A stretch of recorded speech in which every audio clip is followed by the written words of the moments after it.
పాటలు రాయడానికి, పాట రాయాలి అన్నదానికి మీకు స్ఫూర్తినిచ్చిన వారెవరు? ఒకటి, మీరు రాసిన పాటలు విని మీరు పొందిన అద్భుతమైన ప్రశంస ఏమిటి? అంటే స్ఫూర్తి అని అంటే నేను ఎక్కువగా మీరు ఇందాక అడిగిన క్వశ్చన్ ఏదైతే ఉందో గోరేటి వెంకన్న పాటలు పాడుతాం అని, మిట్టపల్లి సురేందర్ అన్న పాటలు, గోరేటి వెంకన్న పాటలు, అందశ్రీ, జయరాజన్న, జయరాజన్నతోనైతే నేను చిన్నప్పటి నుంచి తిరిగిన, యశ్పాలన్నతో చిన్నప్పటి నుంచి తిరిగిన, వీళ్ళ పాటలన్నీ వింటూ పెరిగినాను నేను. కానీ నేను పాటలు రాయడానికి నాలో నుంచి నేనే ఒక కసిగా, కోపంగా, అవకాశాలు లేక స్టూడియోలో చుట్టూ తిరిగితే పాడలేవు ఎందుకు నీకు అన్నీ, ఇవన్నీ అందరు చెప్తారన్న అవమానాలు పడ్డా అని. కానీ నేను కూడా పడ్డా, చాలా చిన్న ఏజ్లో పడ్డా. అక్కడి నుంచే నేనే రాస్తే అయిపోతుంది కదా, ఎందుకు 8th క్లాస్లో రాసిన అనుభవం ఒకటి ఉంది నాకు, రాయగలను. అప్పటికే నేను కాలేజీలో డిగ్రీ ఫస్ట్ ఇయర్లో జాయిన్ అవ్వగానే మా సారు ఎన్ఎస్ఎస్ కూతురు సత్యనారాయణ సారు నాకు మీద ఎయిడ్స్ మీద, మంత్రాల మీద కొన్ని అవేర్నెస్ సాంగ్స్ రాయించిండు నా చేత. రాసిన నేను రాయగలుగుతున్నా కదా, రాసి నేనే ఇంకో 4-5 సింగర్లకు అవకాశం ఇస్తే అయిపోతుంది కదా అని ఆ రోజు ఫిక్స్ అయినా. ఈ రోజుకి ఇస్తూనే ఉన్నా. నేనే అవకాశం ఇచ్చిన సింగర్లు సినిమాల్లో కూడా వాడిల్లు. పుష్పలో సామి పాట పాడిన మౌనిక యాదవ్ని కూడా నేనే పాడించిన ఫస్ట్. అవునా? నా సామి అనే పాట ఉంది పుష్పలో. సామి సింగర్. ఆ అమ్మాయిని ఏ పాట పాడించు అమ్మాయితోనే?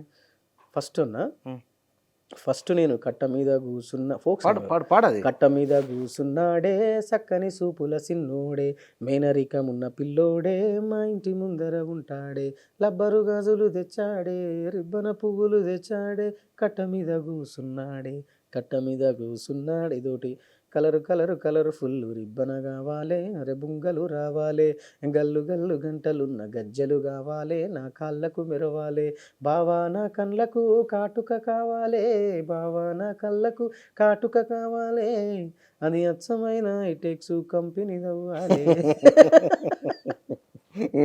ఈ పాటలు పాడించిన తర్వాత మనోడు మాటల తిరుపతి ఆయన ఛానల్లో ఒక పాట పాడించిండు. అది చూసి సుకుమార్ గారు ఆ అమ్మాయికి అవకాశం ఇచ్చిండు. ఆ అమ్మాయి చాలా పెద్ద హిట్ అయింది. ఇప్పుడు చాలా బిజీగా ఉంది. నీ శిష్యురాలు ఏం కాదు, పెద్ద నీకంటే చిన్నమే. శిష్యురాలేం కాదు, అవకాశం నీ ద్వారా వచ్చింది. అమ్మాయి యాక్చువల్గా దానికి డబ్బులు ఆ అమ్మాయి ఖర్చు పెట్టుకుంది వాస్తవానికి.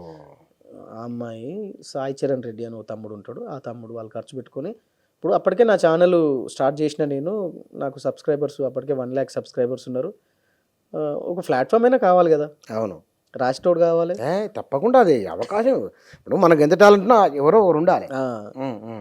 ఇప్పుడు ఆ అమ్మాయి పాడుతుంది అని నేను ధైర్యం చేసి పాడిపించి హిట్ అయింది. ఫస్ట్ పాటనా రికార్డెడ్ అమ్మాయిది? ఫస్ట్ పాట. అంతకుముందు బోనాల పాట ఒకటి పాడిందిలే, కానీ హిట్ అయిన పాటలలో ఇవి 2 పాటలు. కలర్ఫుల్ ఒకటి, వీటి నుంచి సాయి టీవీలో పాడింది మాటల తిరుపతి. దాంట్లో అది చాలా పెద్ద హిట్ అయింది. అది ఒక 100 millions దాకా పోయింది. 100 millions 70 millions పోయింది. అది పెద్ద హిట్ అయింది.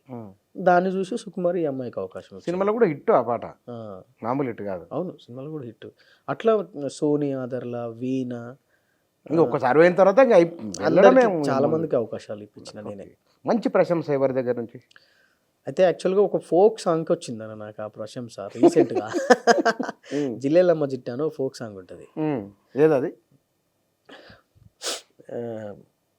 జిల్లేలమ్మ జిట్ట వాని మనసు తేనె బుట్ట, ఓ జిల్లేలమ్మ జిట్ట వానితోని ఎగేదెట్ట, ఏందే ఏమే అంటాడే వాని పిల్ల నేనైనట్టు, అయినా కోపం రాదేందే వాని మాయల్లోనే పడ్డట్టు అని ఇట్లా ఒక లిరిక్ ఉంటుంది ఆ పాటలా. ఎప్పుడు రాసిన పాట? లాస్ట్ ఇయర్ రాసిన. ఉందా పాట? ఉంది. అసలు ఈ పాట నుంచి ప్రశంస ఎవరి దగ్గర నుంచి వచ్చిందని మీరు షాక్ అవుతారు ఫస్ట్. పిల్ల అంటూ పిలుసుతాడే పల్లా మీసం పిల్లగాడు, కిల్లా కిల్లా నవ్వుతాడే అల్లరి చేసి పొల్లగాడు, పిల్ల నాతో వస్తావా పిప్పరమెంటు ఇప్పిస్తా, ఓ పిల్ల నాతో వస్తావా పిప్పరమెంటు ఇప్పిస్తా అంటూ ఆగం చేస్తాడే మేనత్తకు తొలుసూరి కొడుకువాడు, జిల్లేలమ్మ జిట్ట వానితోని దోస్తి ఎట్ట, ఓ జిల్లేలమ్మ జిట్ట వానితోని ఎగేదెట్ట. వాడా కట్టుకు సందెకాడ సైగలు చేస్తాడు ఏందుల్లా సేను కాడ సెయ్యి బట్టి వదలానంటాడు ఎట్టుల్లా ఏందే ఏమే అంటాడే వాని పెండ్లా నేనేనైనట్టు ఏందే ఏమే అంటాడే వాని పెండ్లా నేనేనైనట్టు అయినా కోపం రాదేందే వాని మాయల్లోనే పడ్డట్టు జిల్లేలమ్మ జిట్ట వాని మనసు తేనె బుట్ట ఓ జిల్లేలమ్మ జిట్ట వాడు లేకపోతే ఎట్టా ఎంత ఎంత మందిలో వాడున్నా అందరికన్నా అందగాడు దగ్గరకొస్తే పాడుగాను గుండెల్లో దగ్గరకొస్తే పాడుగాను గుండెల్లో గుబులేందుల్లా పానం కన్నా ఎక్కువయ్యి గుడిసేసుకున్నాడు గుండెల్లా ధ్యానం గానం వానిదయ్యి కూడేసుకుంటాను వానుల్లా వాడు పక్కనుంటే లోకమంతా వాడే ఉంటాడేందుల్లా జిల్లేలమ్మ జిట్ట వాడు జన్మ జన్మల జంట ఓ జిల్లేలమ్మ జిట్ట ఇది రాసిన రాతేనంట ఇట్లా బాగుంది ఈ పాట, చాలా బాగా రాసిన, గొప్ప వ్యక్తీకరణ ఉంది. మరి ఎవరు మీ ఆమెను చూసి రాసినవా? లేదన్నా లేదు, జస్ట్ అట్లా ఇప్పుడు అట్లా రాయాలంటే మనం ఎన్ని ఫీల్ దాంట్లో చాలా ఫీల్ ఉంది ఆ పాటలో. ఎవరిని చూసి రాయలేదు, జస్ట్ ఒక ఆ యూట్యూబ్ ఛానల్ వాళ్ళు అన్న ఒక పాట కావాలి రాస్తావా అని అడిగితే వాళ్ళకి రాసిచ్చినావు, రాసిచ్చిన. మీ ఆమె ఉన్నది పాటనే చాలా బాగున్నది అన్నది ఏముంటుంది. అయితే ప్రశంస చెప్పు, ఎవరు వచ్చేది? సడన్గా ఫోన్ వచ్చిందన్న, ట్రూ కాలర్లో చూస్తే అందశ్రీ అని ఉంది. అంటే నేను అందశ్రీ అన్న ఓకే ఎత్తిన, అన్న నమస్కారం చెప్పండి అన్న. మాట్లాడేది మీకు నేను చాలా పెద్ద ఫ్యాన్ అన్నాడు. అయ్యో అన్న ఏందన్నా ఇదనన్నా, నేను మిమ్మల్ని గుర్తుపట్టినా చెప్పండి అన్న. గుర్తుపట్టినవా నాన్న,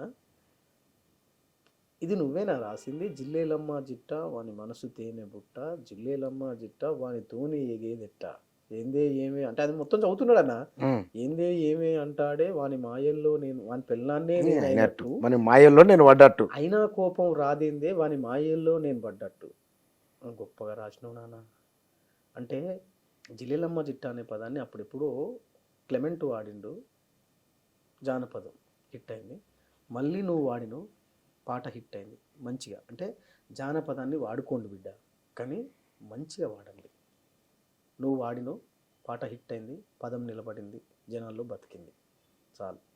నా ఆశీర్వాదం ఉంటుంది. మంచిగా రాయి, మంచిగా బతుకోని అంటారు.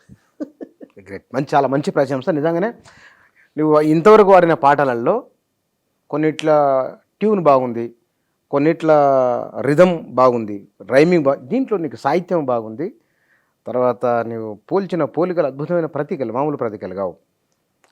శ్రీనాథుడు అలసాని పెద్దన హిమాలయ పర్వతాలలో పెద్దపులి మాంసము తిని మానస సరోవరంలో తలకాయ కొట్టినప్పుడు మాంసం ముద్దలు ఎగిరిపడిన ఒక పద్యం ఉంటుంది. అద్భుతమైన పోలిక అది. శ్రీనాథుడు పల్నాడు గురించి చెప్తాడు, పల్నాడు గురించి చెప్తాడు. ఇట్లా ప్రతీకలు అనమాట, దుఃఖం ఉండని బాధ ఉండని. నీ చివరి దాంట్లో కూడా ఒక అద్భుతమైన పోలిక, అద్భుతమైన ప్రతీక ఉంది. మంచి సాహిత్యం వచ్చింది పాటలో.